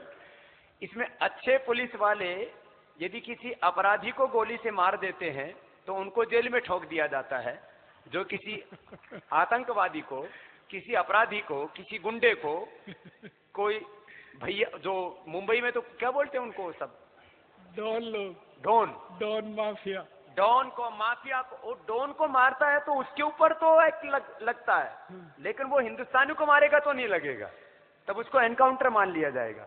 तो थोड़ा सा हमारे, एक बात मैं और कहना चाहता हूँ, पुलिस में अच्छे भी लोग हैं राजीव भाई लेकिन उन अच्छों की संख्या हमें बढ़ानी है। 1% से कम है अच्छों की संख्या, लेकिन वो अच्छे भी गलत कानून के नीचे रहकर मजबूर है। तो इसलिए उसमें अभी जैसे आर्म एक्ट वाली बात थी, आज हम अपनी सुरक्षा के लिए AK-47 लेना चाहे तो हमें नहीं मिलेगी, अपनी सुरक्षा के लिए लेना चाहे, और अपराधी सरेआम लिए घूमते हैं। इस देश में लाखों की संख्या में AK-47 है, किनके पास है? जो हमें मारने के लिए, हमें सुरक्षा के लिए हम नहीं रख सकते। तो ये इसमें ये नहीं कि हम इस कानून व्यवस्था को पूरी तरह खत्म कर देना चाहते, जंगल राज करना चाहते, इसमें संशोधन। अंग्रेजों ने ऐसी एक कानून बनाया, इंडियन सिविल सर्विसेज एक्ट। हमारे यहाँ ग्राम पंचायतें होती है ना, पहले वो काम करती थी, सरपंच होता था, गांव का प्रमुख होता था, पंचायत उसके साथ काम करती थी। जो काम ग्राम पंचायत करती थी, कभी जरूरत पड़े तो टैक्स लगाना, जरूरत पड़े तो उसको गांव के विकास के लिए खर्च करना, वो सारे अधिकार छीनकर एक कलेक्टर को दे दिए गए, और उस पोस्ट को DM कहते हैं, डिस्ट्रिक्ट मजिस्ट्रेट कहते हैं, कलेक्टर कहते हैं। और ये जिस कानून के तहत हुआ वो इंडियन सिविल सर्विसेज एक्ट, वो कानून वैसे का वैसा ही चल रहा है। एक डिपार्टमेंट है, इसमें थोड़ा सा एक बात मैं बीच में टोकूंगा। इंडियन सिविल सर्विस एक्ट में एजुकेशन का पूरा प्रबंध है, लेकिन आप एक आर्मी के अंदर ऑफिसर बनने के लिए आपको एजुकेशन सर्टिफिकेट के साथ साथ आपका कैरेक्टर सर्टिफिकेट लगता है। लेकिन जो है ये इंडियन सर्विस एक्ट में कैरेक्टर कहीं खत्म सा है। हमें ऐसा करना चाहिए कि एजुकेशन के साथ में कैरेक्टर वो बराबर होना चाहिए। तो हमारे अभी भी पूरी ट्रेनिंग होती है, क्योंकि मैं दोनों ही व्यवस्थाओं से काफी अच्छी तरह से परिचित हूं। जो हमारे पुलिस और प्रशासन में जिनको तैनात किया जाता है उनके लिए ये बात सही है कि उनको अतिरिक्त प्रशिक्षण दिया जाता है, लेकिन उसमें प्रबंधकीय ज्ञान के साथ साथ में मानवीय मूल्यों का, संवेदनाओं का एक बहुत गहरा समन्वय करने की आवश्यकता है। तो ये संशोधन, इसका मतलब ये न कोई सोचे कि ये सब जो है ये बाबा जी कोई ऐसा भारत बनाना चाहते हैं जहां कानून, जहां व्यवस्था, हम उन व्यवस्थाओं को बदलना चाहते हैं जो अंग्रेजों ने हमें गुलाम बनाने के लिए जो है, अभी जो भाई राजीव जी कह रहे थे कि बगावत ना कर सके, सिर ना उठा सके और आजादी की मांग ना कर सके, ऐसे कानून बनाए थे। उन कानूनों को बदलना चाहते हैं और इस देश का हर आदमी आत्मसम्मान के साथ जी सके, ऐसी व्यवस्था बनाना चाहते हैं। तो ऐसे मैंने आपको 2-3 उदाहरण दिए, एक उदाहरण देके खत्म करूंगा। अंग्रेजों ने एक कानून बनाया, PWD का नाम सुना, पब्लिक वर्क्स डिपार्टमेंट, इसका कानून बनाया। स्वामी जी जल की बात कर रहे थे, मैं उसी जल की बात कहने जा रहा हूं। 1857 के पहले हमारे देश का जो जल प्रबंधन था वो ग्राम पंचायत के हाथ में था। तालाब होते थे, कुआं होते थे, बावड़ी होती थी, और कई राजाओं ने नहरें भी निकाली थी। आपको मालूम है सबसे ज्यादा नहरें इस देश में महाराजा रणजीत सिंह ने बनवाई, सबसे ज्यादा नहर। अंग्रेजों से भी ज्यादा नहरें इस देश में महाराजा रणजीत सिंह की बनाई हुई हैं। उनको ये जल प्रबंधन का सबसे बड़ा ज्ञान था इस देश में। तो बहुत सारे राजा नहर भी बनवाते थे और ग्राम पंचायतें उनकी देखरेख किया करती थी, तालाब की, कुएं की, बावड़ी की, आदि आदि। ये सब अधिकार ग्राम पंचायत के अधीन था। जब तक ग्राम पंचायतें जल प्रबंधन का अधिकार रखती थी, इस देश के सारे तालाब लबालब भरे रहते थे पानी से, कभी पानी की कमी नहीं हुई इस देश में। और पानी ऐसा रहा कि 10 फीट पर खोदो तो पानी मिल जाए। हमने देखा, ये तो मैं वही बता रहा था। तालाब जब लबालब भरे रहेंगे तो कुओं का जल स्तर बना रहेगा, बावड़ी का जल स्तर बना रहेगा। बारिश तो अच्छी होती थी उस समय, आज भी तो सारे तालाब, कुएं, बावड़ी, सारी व्यवस्था ग्राम पंचायत के अधीन थी, तो पंचायतें उनका रख रखाव करती थी, अच्छे से चलता था। अंग्रेजों ने ये सारा पंचायतों से छीनकर एक डिपार्टमेंट बना दिया, पब्लिक वर्क्स डिपार्टमेंट, PWD, और उनके हाथ में सब दे दिया।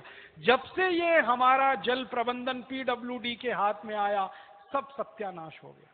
तालाब सूख गए, बावड़ियां सूख गई, कुएं सूख गए, क्योंकि PWD वालों को क्या लेना देना किसी गांव के तालाब में जल भरा है या नहीं भरा है। उनको अपनी तनख्वाह और उनका TA, उनका DA, उनका HRA, इतने से ही लेना देना है, बाकी से क्या लेना देना, क्योंकि वो तो उस गांव में रहते नहीं। जो उस गांव में रहता है उसको दर्द होगा कि मेरा तालाब भरा हुआ है या खाली है।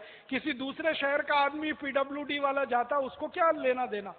तो अंग्रेजों ने ये एक एक चीजें छीन कर जो दे दिया अधिकारियों के हाथ में, उनके कारण सारा जल प्रबंधन इतना खराब हुआ है कि भारत में चेरापूंजी, जहां 150 इंच बारिश होती है, वहां पीने का पानी साल में 3 से 4 महीने मिलता नहीं है। एक बाल्टी 10 रुपए का खरीदना पड़ता है। चेरापूंजी, जहां 150 इंच बारिश होती है साल में, वहां पीने के पानी की समस्या हो गई है।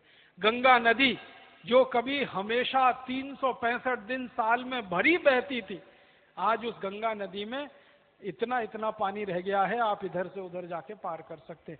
सारी नदियां सूख गई हैं, तालाब सूख गए हैं, कुएं तो खत्म हो गए हैं, बावड़ियां तो अब कहीं दिखाई नहीं देती हैं, दिखाई देती हैं तो खंडहर जैसी हो गई हैं, क्योंकि PWD डिपार्टमेंट किसी की कोई साथ संवार नहीं करने जा रहा।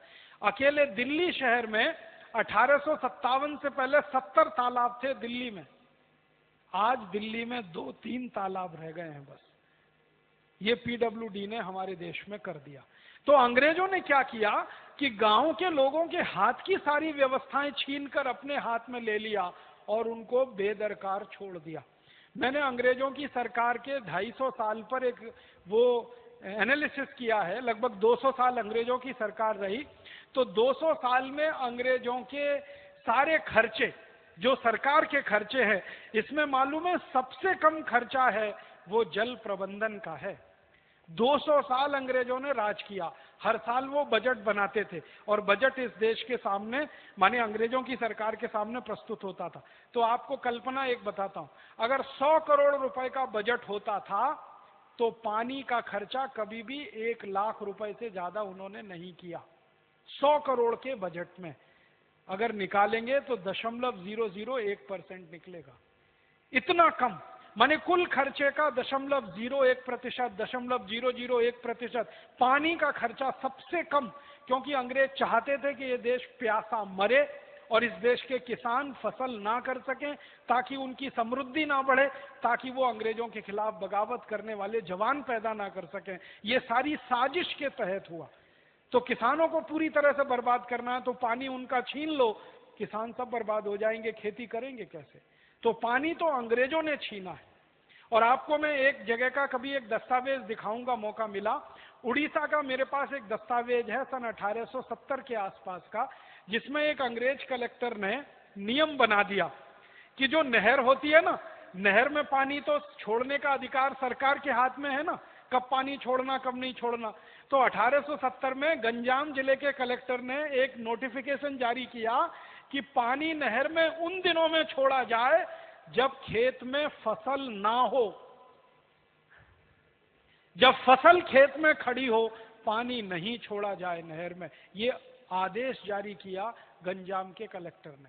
और उस जमाने का गंजाम जिला आज के उड़ीसा के 16 जिलों के बराबर है।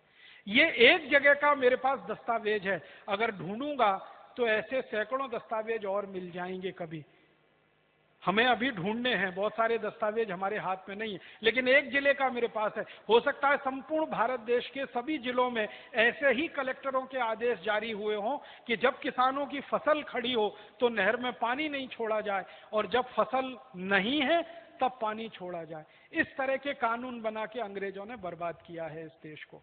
और दुर्भाग्य से ये सब कानूनों की संख्या है 34,735। 34,735 कानून उन्होंने बनाए थे इस देश को खत्म करने के लिए पूरी तरह से। अब वही कानून आजादी के 64-62 साल के बाद भी चल रहे हैं, उनमें थोड़ा थोड़ा संशोधन हुआ है। आईपीसी बनाया, इंडियन पिनल कोड, सीआरपीसी बनाया, सीपीसी बनाया, civil procedure code, criminal procedure code, land acquisition act बनाया उन्होंने, इंडियन फॉरेस्ट एक्ट बनाया। इंटरेस्टिंग बात बताता हूं आपको, एक कानून बनाया इंडियन फॉरेस्ट एक्ट 1872 में, भारतीय वन संरक्षण अधिनियम। फिर इंडियन फॉरेस्ट कंजर्वेशन एक्ट बनाया। एक बार एक मामला आया अंग्रेजों की अदालत में, ये मैं दस्तावेज के आधार पर कह रहा हूं, जबलपुर के कोर्ट में एक अंग्रेजी सरकार के सामने मुकदमा आया था। एक बूढ़ी महिला, वो अपना चूल्हा जलाने के लिए जंगल से कुछ लकड़ी लाई और उसने लकड़ी लगा के अपनी रोटी बनाई। एक पुलिस ऑफिसर ने उसको पकड़ लिया कि तुमने जंगल से लकड़ी लाई, ये कानून के विरोध में है, जंगल से लकड़ी चुनाना कानूनन अपराध है, उसमें जेल हो जाती है। तो उस महिला को पकड़कर जेल में ले गए। उसके ऊपर मुकदमा शुरू हुआ। तो मुकदमे में जज ने उससे पूछा कि तुम्हारा कोई वकील है? उस महिला ने कहा मेरे पास खाने को रोटी नहीं है, वकील कहां से लाऊंगी, मैं ही मेरी वकील हूं। तो न्यायाधीश ने पूछा तुमको कुछ कहना है? तो उस महिला ने क्या कहा था वो मैं आपको वैसे का वैसा ही सुनाता हूं, अंग्रेजों के दस्तावेज के आधार पर ये सारी बात कर रहा हूं। महिला कहती है कि अगर मैं अपने चूल्हे में लकड़ी जलाने के लिए जंगल से ना लाऊं तो अपनी रोटी बनाने के लिए दोनों हाथ जलाऊं क्या? और उस महिला ने हमारी आंखें खोली, माने हमारे जैसे लोगों की। वो महिला कहती है कि ठेकेदार करोड़ों टन लकड़ी काट कर ले जाता है, उसको खुली छूट है, और मैं रोटी बनाने के लिए अगर 2 लकड़ी ले आई तो मुझे पुलिस की सजा है। ये कौन सा कानून अंग्रेजों ने बनाया है? दुर्भाग्य से ये कानून अंग्रेजों के जाने के 62 साल के बाद भी चल रहा है। साधारण गांव के गरीब लोग जंगल में अगर लकड़ियां उठा लाएं तो फॉरेस्ट डिपार्टमेंट के लोग उनको जितना अत्याचार करते हैं आप सोच नहीं सकते। और इसी देश में ठेकेदारों को सैकड़ों किलोमीटर जंगल कट गए, सैकड़ों किलोमीटर के जंगल काट दिए ठेकेदारों ने, सरकार के कान पर जू नहीं रेंगती। चलते चलते एक छोटी सी बात कहता हूं, इंडियन एविडेंस एक्ट के बारे में बोलना है। हाँ, इसमें एक छोटी सी बात कहता हूं, हिंदुस्तान में मालूम है सबसे ज्यादा लकड़ी किसके लिए कटती है? सरकार के लिए। सबसे ज्यादा लकड़ी सरकार के लिए कटती है। और आपको एक दूसरी जानकारी मालूम है? क्या सरकार को फूकने के लिए कटती है क्या? है? सुनिए महाराज जी, मैंने बड़ा खोजा इस पर कि सरकार करती क्या है लकड़ी का। सबसे ज्यादा लकड़ी सरकार के लिए कटती है इस देश में। सारे ठेकेदार जो लकड़ी काटते हैं वो सरकार के लिए काटते हैं और सरकार के आदेश पर काटते हैं। सरकार वो लकड़ी नीलामी में देती है सिगरेट बनाने वाली कंपनियों को। और इस हिंदुस्तान में हर साल 20 अरब सिगरेट का उत्पादन होता है और 500 सिगरेट बनाने में पूरा एक पेड़ कट जाता है। सिगरेट है ना, उसके ऊपर कागज लपेटा हुआ होता है, वो कागज सबसे बेहतरीन लकड़ी से ही बनता है, क्योंकि सिगरेट का कागज बहुत संवेदनशील होता है, जरा सा सुलगाओ तो जल जाए। सिगरेट के ऊपर जो कागज लपेटा जाता है उसके लिए, फिर सिगरेट को पैकेट में बंद करने के लिए जो कागज खर्च होता है उसके लिए, मैंने एवरेज निकाला 500 सिगरेट अगर पैकेट में बंद हो गई बनकर तो एक भरा पूरा पेड़ कट जाता है। इस देश में करोड़ों पेड़ हर साल इस देश में कटते हैं सिगरेट बनाने के लिए। और वो सिगरेट बनकर जो धुआं निकलता है, उस धुएं से जो फेफड़े गलते हैं और उससे जो कैंसर होता है और उससे जो मौतें होती हैं और उन मौतों पे देश का जो नुकसान होता है वो एक अलग हिसाब है।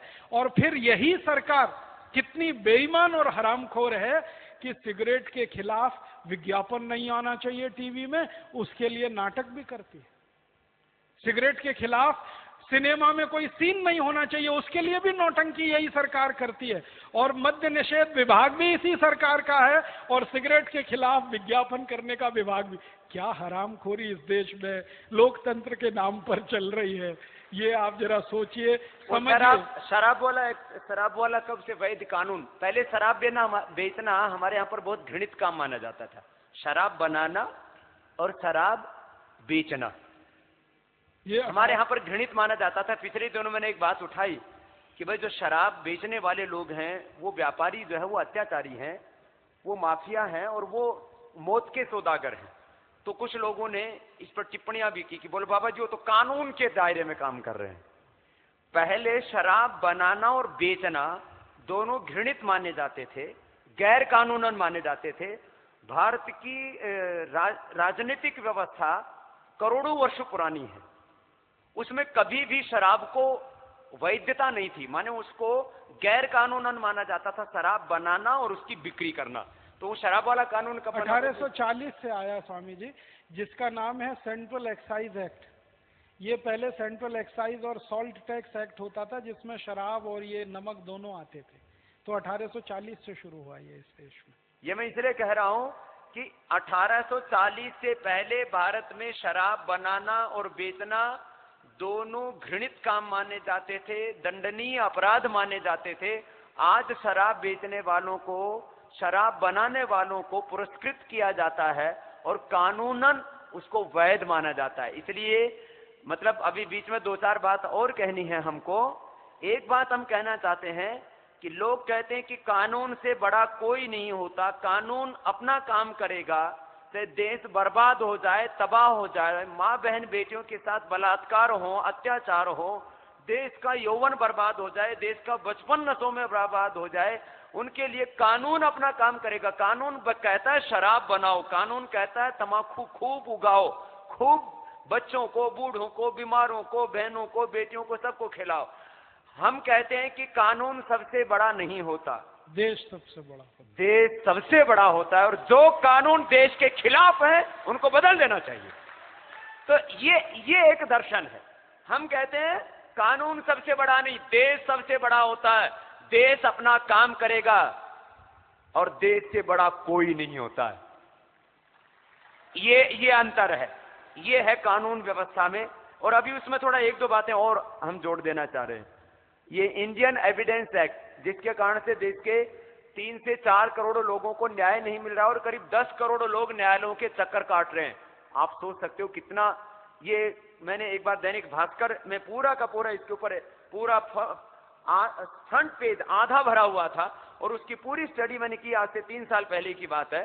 तो करीब 10 करोड़ लोग न्यायालयों के चक्कर काट रहे हैं। 3.5 से 4 करोड़ लोग तो उसके अंदर सीधे जुड़े हुए हैं, फिर उनके गवाह और उसके वकील, कुल मिलाकर के हर परिवार का एक सदस्य औसतन। ये हालात क्यों है, इसका थोड़ा सा बताते हैं आपको। कि लोग कहते हैं ना बाबा कानून में क्या बदलने की जरूरत है, कानून तो अपना काम कर रहा है, कानून तो सबसे बड़ा होता है, कानून को बदलने की बात करोगे तो आपको भी जेल में डाल देंगे। ये इंडियन एविडेंस एक्ट बना 1890 में, और 1890 में अंग्रेजों ने ही बनाया इसको। अंग्रेजों के सामने ये बड़ा प्रश्न था कि भारत की न्याय व्यवस्था को कैसे खत्म किया जाए। तो भारत की न्याय व्यवस्था क्या थी और अंग्रेजों ने उसको कैसे खत्म किया। भारत की न्याय व्यवस्था के बारे में एक ही छोटी कहानी सुनाता हूँ। हमारी न्याय व्यवस्था कैसी होती थी। एक राजा का नाम आपने सुना, विक्रमादित्य, चंद्रगुप्त विक्रमादित्य, बहुत न्यायप्रिय राजा। हमारे देश के किसी भी राजा की कहानी आप पढ़ना तो पहला ही वाक्य मिलेगा, वो न्यायप्रिय था, प्रजावत्सल था। हर राजा इस देश में न्यायप्रिय हुआ, माने न्याय देने का काम इस देश में राजा करता रहा। तो चंद्रगुप्त विक्रमादित्य के राज्य में 2 महिलाएं आई। एक बार एक मुकदमा आया, 2 महिलाएं थी, एक बेटा था। एक माँ कहती थी मेरा बेटा है, दूसरी माँ कहती थी मेरा बेटा है। राजा के सामने मुकदमा पेश हुआ तो राजा ने उसका न्याय करने के लिए कहा कि तलवार लाओ और आधा आधा काट दो, आधा एक माँ को दे दो, आधा दूसरी माँ को दे दो। तो जैसे ही तलवार आई और बच्चे को काटने के लिए तलवार उठाई गई तो तुरंत असली माँ चिल्लाने लगी, नहीं नहीं इसको काटो मत, लगे तो पूरा का पूरा दूसरी माँ को दे दो। राजा समझ गया असली माँ यही है जो अपने बच्चे को अपनी आंखों के सामने कटता हुआ नहीं देख सकती। तो नकली माँ से बेटा छीनकर असली माँ को दे दिया। 2 मिनट में पूरे मुकदमे का फैसला हो गया। ये थी भारत की न्याय व्यवस्था, जिसमें न्याय मिलता था और तत्काल मिलता था, इमीडिएट। अब अंग्रेजी न्याय व्यवस्था में जरा इस मुकदमे का अध्ययन किया जाए। अंग्रेजों का इस देश में एक चलता है इंडियन एविडेंस एक्ट, साक्ष्य अधिनियम जिसको कहते हैं। फिर एक चलता है इंडियन पीनल कोड, दंड संहिता जिसको कहते हैं। तो आईपीसी और इंडियन साक्ष्य अधिनियम माने भारतीय साक्ष्य अधिनियम के आधार पर यही मुकदमा किसी भी अदालत में आ जाए तो मैं विनम्रता पूर्वक कहता हूं कि 20 साल तक ये मुकदमा चलेगा, तय नहीं हो पाएगा कौन असली माँ है कौन नकली माँ है। हो सकता है दोनों माताएं मर जाएं और बेटा भी बड़ा जवान होके स्वर्गवासी हो जाए, लेकिन मुकदमा चलता ही रहे चलता ही रहे चलता ही रहे। ये है अंग्रेजों की न्याय व्यवस्था। साक्ष्य के साथ में सत्य नहीं जुड़ा हुआ। हाँ, अब इसमें साक्ष्यों के साथ सत्य को जोड़ना चाहते हैं, संशोधन वाली जो बात है। अब इसमें सबसे बड़ी मुश्किल क्या है कि सबूत आधारित आप सब काम करना चाहते हैं। गवाह और सबूत ये दोनों ही बदले जा सकते हैं। गवाह भी बदला जा सकता है और सबूत तो इतने आसानी से मिटाए जाते हैं और नए बनाए जाते हैं कि आप कल्पना नहीं कर सकते। इसी कारण से चूंकि गवाह बदल जाते हैं, गवाह पता है कैसे बदलते हैं? पुलिस उनका एक बयान लेती है और अदालत में जैसे ही वो गवाह खड़ा होता है तुरंत मुकरता है और कहता है कि पुलिस ने ये मेरे ऊपर अत्याचार करके लिखवा लिया। ठीक है, अब जैसे ही ये वो कहेगा तो मुकदमा जो 20 मिनट में फैसला होना चाहिए वो 10 साल तक ऐसे ही लटकता रहेगा, क्योंकि हर गवाह यही कहेगा कि पुलिस ने मेरे से जबरदस्ती लिखवा लिया, मुझे मारा, मुझे पीटा, मेरे ऊपर दबाव डाला, मैं क्या करूं, मैंने मजबूरी में लिख दिया। अदालत में जाकर हर गवाह ये बदलता है और इसी कारण अंग्रेजी न्याय व्यवस्था में कन्विक्शन रेट 5% है। कन्विक्शन रेट समझते हैं? 100 लोगों के ऊपर अगर मुकदमा किया जाए तो सिर्फ 5 को ही सजा होती है, 95 को सजा होती ही नहीं है। वो कभी ना कभी अदालत से बाइज्जत बरी हो जाते हैं।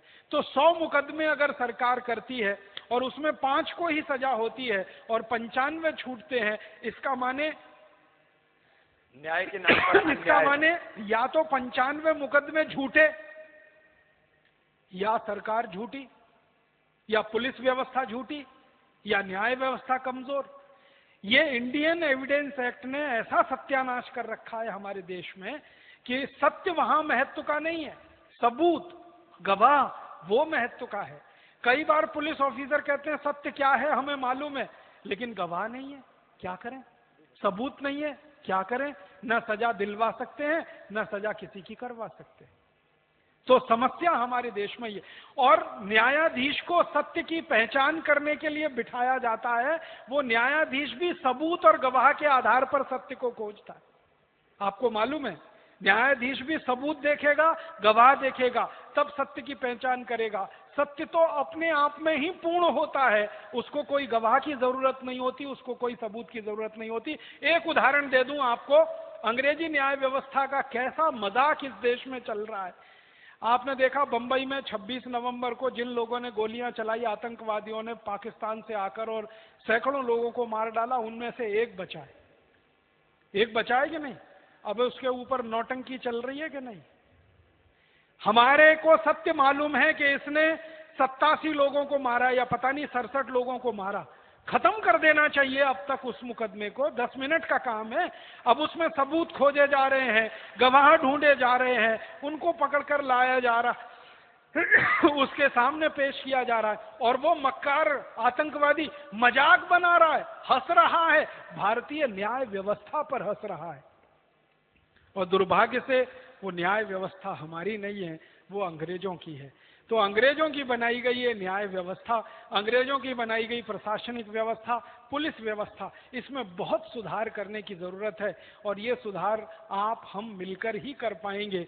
कोई राजनीतिक दल अगर इनको करना चाहता तो 62 साल में अब तक हो गया होता।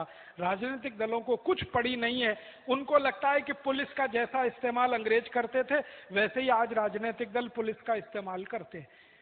कलेक्टर का इस्तेमाल जैसे अंग्रेज करते थे वैसे ही आज भी करते। मैंने एक पुलिस अधिकारी को, बहुत सीनियर पुलिस अधिकारी, नाम नहीं लूंगा, उसको ये कहते जब मैंने सुना तो मुझे, बहुत सीनियर अधिकारी पुलिस के, कि राजनेता पुलिस को अपनी रखैल की तरह प्रयोग करना चाहते हैं, इसलिए कानून व्यवस्था नहीं बदलते। बिल्कुल इतनी ज्यादा घटिया बात ये। और कई सीनियर पुलिस ऑफिसर्स कहते हैं कि ये व्यवस्था हमारी बदलनी चाहिए, लेकिन हमारी कोई सुन नहीं रहा। क्यों?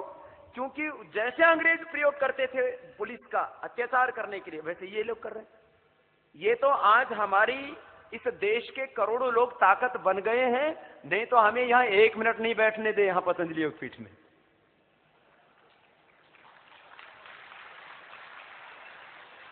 मुझे बहुत लोगों ने कहा बोले बाबा जी आपको भी शंकराचार्य जी की तरह उठा करके जेल में ठोक देंगे। मैंने कहा हम ताश ठोक के कहते हैं, जिसकी हिम्मत है आकर के ठोक के दिखाए जेल के अंदर, फिर हम दिखाएंगे। मेरे से बहुत लोगों ने कहा, बोले बाबा जी ये गवर्नमेंट आपके खिलाफ ये कर देगी, ये गवर्नमेंट वो कर देगी।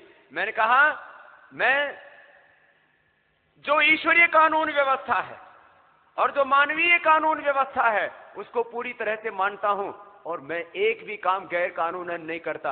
लेकिन कोई षड्यंत्र करके हमें जेलों के अंदर ठोकेगा, उस दिन हम बता देंगे कि कानून क्या होता है। तो इस देश में ये हिम्मत करने वाले तो कितने लोग होंगे जिनके साथ करोड़ों लोग खड़े होंगे। आज ये माना कि देश के करोड़ों लोग हमारे साथ खड़े, लेकिन एक बेचारे गरीब आम आदमी को कभी भी रात को 12 बजे जाकर के पुलिस उठा ले जाती है और उसको थाने में ठोक देती है। 6-6 महीने जमानत नहीं होती है, 12-12 सालों तक लोग जेलों में सड़ते रहते हैं। आप कह दो और कुछ कहना है? मुझे तो बस ये एक आखिरी ही बात कहनी है कि हिंदुस्तान में इस बात को गंभीरता से, क्योंकि मैं बीच में इसलिए बोला कि ये बात बीच में आ रही थी, इसलिए मैंने इस बात को कहा। आपको सिर्फ ये चिंतन करने के लिए एक बात मैंने कही कि भारत की पूरी न्याय व्यवस्था, दुर्भाग्य से अंग्रेजी न्याय व्यवस्था, भारत का तो उसमें कुछ भी नहीं है, अंग्रेजी न्याय व्यवस्था जो आज हमारे देश में चल रही है, इसमें कन्विक्शन रेट सिर्फ 5% है। इस बात को ध्यान रखिए। माने 100 मुकदमे अगर किए जाते हैं तो 5 को ही सजा होती है, 95 उसमें से छूट कर निकल जाते हैं, चाहे वो बलात्कार के अपराधी हों, चाहे मर्डर के अपराध। आपको मालूम है बड़े बड़े क्रिमिनल्स इस देश में चुनाव लड़ लेते हैं, मर्डर करने के बाद चुनाव लड़ लेते हैं, क्योंकि सबूत उनके पक्ष में होते हैं और गवाहों को वो फोड़ लेते हैं। तो सबूत और गवाह के आधार पर चलने वाली इस व्यवस्था की सबसे बड़ी कमजोरी ये है, गवाह अगर कमजोर है तो या तो बिकेगा या डर में टूटेगा, और सबूत तो कभी भी बदले जा सकते हैं। आपको मालूम नहीं है, फॉरेंसिक लैब की रिपोर्ट्स पूरी की पूरी बदल दी जाती है। ऐसी हमारे देश में घृणित व्यवस्था है, इसलिए न्याय मिल नहीं पाता। 3.5 करोड़ मुकदमे पेंडिंग हैं, वो इसी कारण से पेंडिंग है, Indian evidence act, Indian penal code, criminal procedure code और सिविल प्रोसीजर कोड, ये सब अंग्रेजों के जमाने के ड्राफ्ट किए हुए हैं। उनका कहना ही ये था अंग्रेजों का, न्याय किसी को मिलना नहीं चाहिए, अन्याय हमेशा हरदम हर एक पर होना चाहिए, तभी ये लोग गुलाम बनेंगे। तो अन्याय करने के लिए जो व्यवस्था उन्होंने बनाई है, दुर्भाग्य से हम उसको न्याय व्यवस्था कहते हैं। और मैं विनम्रता पूर्वक कहता हूं, न्यायाधीश कोई नहीं है इस देश में, सब कायदाधीश हैं, क्योंकि कायदे और कानून के हिसाब से फैसला करते हैं, न्याय कभी नहीं देते। मैं आपको एक उदाहरण से कहता हूं, एक कानून है हमारे देश में, वो ये कहता है कि गाय को अगर आप डंडे से मारोगे तो आपको जेल हो जाएगी, और उसी गाय का आप कत्ल कर दोगे और मांस बेचोगे तो सरकार की तरफ से करोड़ों रुपए की सब्सिडी मिलेगी। तो गाय का कत्ल करने पर करोड़ों रुपए की सब्सिडी है, और उसको डंडे से पीटा तो जेल हो जाएगी। क्या न्याय व्यवस्था है इस देश में? अब इस कानून के आधार पर कभी कोई फैसला देगा न्यायाधीश, तो गाय की हत्या करने वाले को कभी कोई सजा नहीं हो पाएगी, और गाय को बेचारे डंडे से मारने वाले किसान को हमेशा जेल में ही रहना पड़ेगा। तो कानून अगर गलत है तो न्याय कहां मिलेगा? इसलिए हमारी आज की व्यवस्था कायदाधीशों की व्यवस्था है, न्यायाधीशों की व्यवस्था नहीं है। हमको करना है कि न्यायाधीशों की व्यवस्था लानी है, इस कायदाधीशों की व्यवस्था से देश को बाहर निकालना है। धन्यवाद, आभार।